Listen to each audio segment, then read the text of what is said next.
പരിശീലകനെ പുറത്താക്കിയ കേരള ബ്ലാസ്റ്റേഴ്സ് നടപടിക്കെതിരെ ആരാധക കൂട്ടം. പരിശീലകൻ മിഖായൽ സ്റ്റാറയെ പുറത്താക്കിയത് മാനേജ്മെന്റിന്റെ വീഴ്ച മറച്ചുവെക്കാനുള്ള ശ്രമത്തിന്റെ ഭാഗമെന്ന് മഞ്ഞപ്പട. പരിശീലകനെ പുറത്താക്കിയതിലൂടെ പ്രശ്നങ്ങളൊന്നും അവസാനിക്കില്ല. ടീമിനായി എല്ലാം നൽകിയ പരിശീലകനെ ബലിയാടാക്കിയെന്നും മഞ്ഞപ്പട. വിവരങ്ങളുമായി കൊച്ചിയിൽ നിന്ന് കൃഷ്ണപ്രിയ ചേരുന്നുണ്ട്. കൃഷ്ണപ്രിയ, എന്തെല്ലാമാണ് മഞ്ഞപ്പട ആരോപിക്കുന്ന കാര്യങ്ങൾ? മറ്റു വിവരങ്ങൾ കൂടി.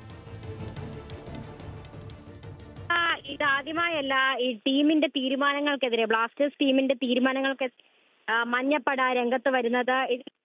സീസണിലെ മോശം പ്രകടനം അത് ചൂണ്ടിക്കാണിച്ചുകൊണ്ട് ഈ മഞ്ഞപ്പട ആരാധക കൂട്ടായ്മയായ മഞ്ഞപ്പട ടീമിനെതിരെ രംഗത്ത് വരികയും തുടർന്ന് നിസ്സഹകരണമൊക്കെ പ്രഖ്യാപിക്കുന്ന ഒരു സാഹചര്യം ഉണ്ടായിരുന്നു.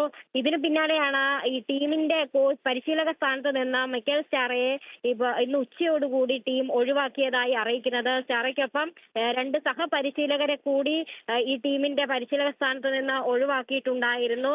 ഈ ഒരു നടപടിക്കെതിരെ, ബ്ലാസ്റ്റേഴ്സിന്റെ ഈ ഒരു നടപടിക്കെതിരെയാണ് ഇപ്പോൾ മഞ്ഞപ്പട രംഗത്ത് വന്നിരിക്കുന്നത്.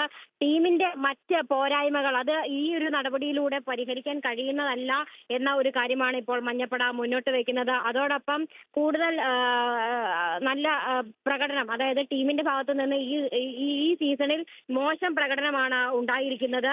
അത് തിരുത്തി മികച്ച പെർഫോമൻസ് കാഴ്ചവെക്കാൻ കഴിയണമെന്ന കാര്യങ്ങളൊക്കെയാണ് പറയുന്നത്. മാനേജ്മെന്റിന്റെ വീഴ്ചയാണ് ഇതിലൂടെ ഇപ്പോൾ വെളിവാകുന്നത് എന്ന് മഞ്ഞപ്പട ആരോപിക്കുന്നുണ്ട്. അതുപോലെ തന്നെ ഈ പരിശീലകനെ പുറത്താക്കിയതോടെ, മിഖായൽ സ്റ്റാറയെ പുറത്താക്കിയതോടെ ഒരു പ്രശ്നവും അവസാനിക്കുന്നില്ല എന്നും പരിശീലകനെ ബലിയാടാക്കിയുള്ള ഈ ഒരു തന്ത്രം വില പോകില്ല എന്നും മഞ്ഞ ആരോപിക്കുന്നുണ്ട്. ഏതായാലും ഇപ്പോൾ മാനേജ്മെന്റിനെ അതുപോലെ തന്നെ ടീമിന്റെ തീരുമാനങ്ങൾക്കെതിരെയാണ് ഈ ആരാധക കൂട്ടായ്മ മുന്നോട്ട് വന്നിരിക്കുന്നത്. അതോടൊപ്പം ഈ മിഖായൽ സ്റ്റാറെ ഇന്ന് തന്നെ തിരിച്ച് തന്റെ സ്വദേശമായ സ്വീഡനിലേക്ക് പോകുമെന്നാണ് ഇപ്പോൾ അറിയാൻ കഴിയുന്നത്. ഇന്ന് രാത്രി നെടുമ്പാശ്ശേരി വിമാനത്താവളത്തിൽ നിന്ന് അദ്ദേഹത്തിന് ഈ ആരാധക കൂട്ടായ്മ ഒരു വൻ യാത്രയയപ്പ് നൽകുന്നുണ്ട് എന്നാണ് ഇപ്പോൾ ലഭിക്കുന്ന വിവരം. സംഗീത.